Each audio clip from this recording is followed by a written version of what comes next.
At the time, it was Voice, Mpura, and I. So we went to Pretoria, and the ride to Pretoria was very fun. Like, we were all singing in the car, making jokes in the car, just laughing. And then eventually we arrived at another club in Pretoria called Propaganda. When you got to Pretoria, Yes. Who was it that was actually in the group that you were with that was playing? When we got to Pretoria, it was Mpura, Voice, and I.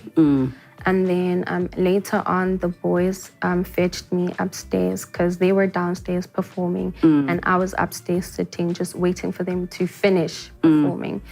Had you met Mpura prior to this? No, It was the first time. That was the first time I met him. And did you know who he was? I knew who he was because of like social media and music videos, and he was a very lovely man, a very funny man too. Yes. And then after they were done performing, they called me upstairs to tell me that we needed to leave for another gig. And then we went downstairs, and then we waited for our transport, and then we got into our transport. So when you left the Pretoria club, who was in the car with you? When we left the club at Pretoria, we were 5 in the car, including me. So 2 other people joined you? Yes. Okay, and who were the 2 other people that joined you? The other 2 people were Tando and Tidi. Okay, and had you met them before? No. I basically met everyone on that night, except for Voice. Okay. Yes. So Tando and, did you say Tsidi? Tidi. Tidi. Yes. Are they also in the music industry? I don't know. Okay. So now there's 5 of you in the car.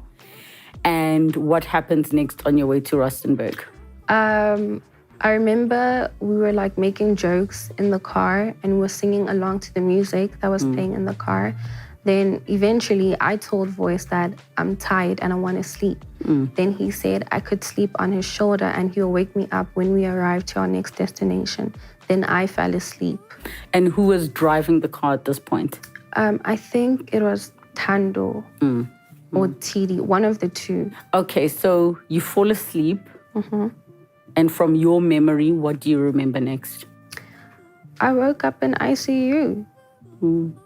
That's what happened. And obviously when I woke up, I naturally assumed we would all be in the same hospital because we were all in the same car. The last thing I remember was being in the car with everybody else laughing.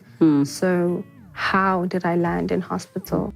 So I remember there was a day when a nurse came to give me my food and medication for the day.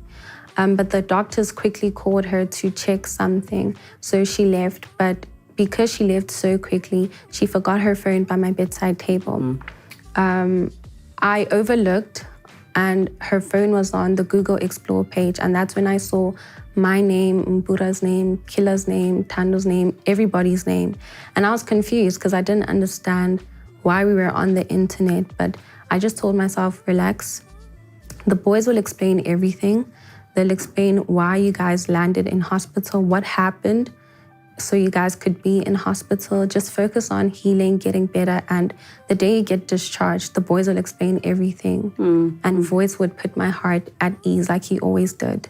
I was in ICU for a month.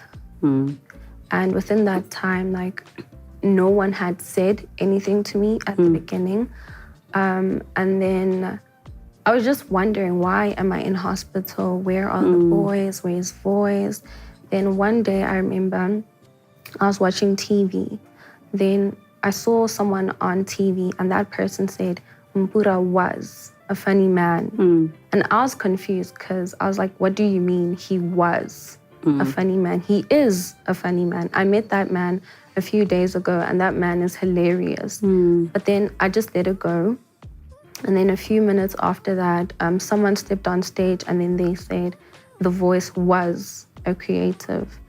And I was like, what do you mean was a creative? My friend is honestly the most creative person I've ever met. Like, he's a genius. He is creative. So I was trying to piece the puzzle together because 1, why am I in hospital? 2, why is the entire world speaking in past tense? What's going on? Then that's when I demanded to see Voice and transfer my ward room, because I thought if I'm in the hospital and I need to get better, I might as well do it next to a friendly face or a familiar face. And that's when they told me that we were involved in a very bad car accident and I'm the sole survivor. You mentioned earlier that you saw Killer Gao's name also. But when you fell asleep, there were only 5 of you in the car. Yes. Did you not question mark that? I did, because I don't know when the boys picked up Killer Gao. I don't know when this happened. So after I found out about the entire accident, I remember I asked the doctors to be discharged, because in my head, I was like, if my friend really did pass away, I can't miss his funeral. At least allow me to be discharged so I could say my goodbyes. At the time, the doctors told me that unfortunately, everybody I was with in the car had been put to rest 3 weeks ago. And I started crying. I broke down on the spot. And I asked the doctors, why didn't anybody wake me up so I could go to my friend's funeral and say my goodbye? And then they said there was nothing they could do because I was in a coma and I was heavily sedated with medication. So even if they wanted to wake me up, it wasn't wise because I was in a critical condition. So what were those injuries that you had? I fractured a few bones. I fractured my hip. I fractured my ribs. I fractured my right clavicle. Had internal bleeding, lacerated a kidney, lacerated a liver, had a hematoma, which got infected, and then it became septic. It's a lot. The list And what is a long. hematoma? It's basically when your skin experiences trauma and blood. Almost like a bad bruise. Yes, A very basically. bad And then the blood just spreads around your tissue instead of within your veins. Did you have any head injuries? Yes, I did. And what were some of those head injuries? Was it just a concussion or something worse? Something worse. So I have no idea what happened, but my head hit something within the accident, and essentially it opened my head, like the skin. Nothing happened in terms of brain injury or brain damage, but it did cause trauma towards my skin. So the doctor explains to you that everybody's been buried 3 weeks ago because they couldn't wake you up. How long were you in a coma for?